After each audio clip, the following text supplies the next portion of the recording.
Ont duré plus d'une trentaine d'heures. Elles ont mobilisé 80 gendarmes, dont une quinzaine du peloton d'intervention de deuxième génération qui provenait d'Orange, deux pelotons d'un escadron de gendarmerie mobile de Marseille, parce que le terrain est particulièrement difficile d'accès. C'est un terrain très escarpé, boisé par endroits. Il y a des zones qui sont quasi impénétrables. La personne que nous recherchions connaît particulièrement bien le terrain.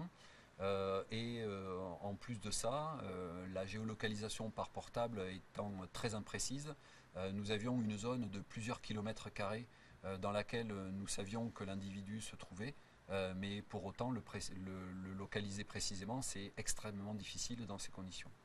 Qu'est-ce qu'on sait du périple, entre guillemets, de ce tireur présumé? Il s'est déplacé, il a passé la nuit où? Qu'est-ce qu'on sait à peu près de ces heures où il s'est caché? Pour le moment, on ne sait pas grand-chose. Il s'est vraisemblablement dissimulé dans plusieurs cabanons ou résidences inoccupées, ou en tout cas dans des dépendances de résidences inoccupées. Toujours est-il qu'il a, tout en restant dans la même zone, il a vraisemblablement bougé, il a vraisemblablement beaucoup bougé dans la première partie de la nuit hier soir et ce matin. Alors, on sait qu'il a été en contact avec les négociateurs de la gendarmerie. Quelle était la nature de ces contacts? De quoi a-t-il éventuellement parlé? Comment ça s'est passé, ces contacts à distance? Alors, je ne peux pas vous révéler la nature des échanges tels qu'ils ont été effectués. En revanche, ce que je peux vous dire, c'est que le rôle des négociateurs, le but des négociateurs, c'est de maintenir un lien permanent avec les personnes avec lesquelles ils sont en contact téléphonique, de façon à calmement, lentement, progressivement faire revenir, si tant est que ce soit possible, la personne à la raison pour arriver à une issue.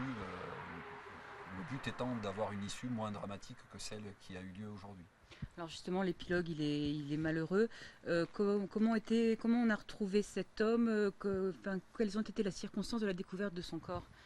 À force de continuer les recherches et le ratissage, on a fini par identifier une ou deux maisons sur lesquelles on a procédé à des recherches. Et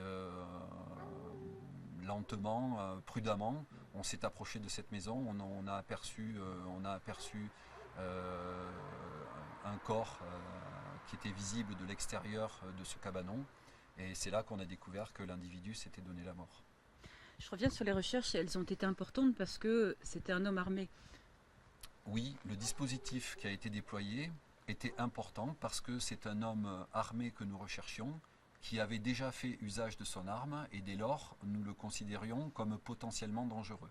À partir de là, nous devons intervenir dans les meilleures conditions possibles avec des unités qui sont aguerries et équipées pour traiter de ce genre d'individus. Ce qui explique la venue du peloton d'intervention de deuxième génération d'Orange et les renforts pour le bouclage de la zone des gendarmes mobiles de Marseille.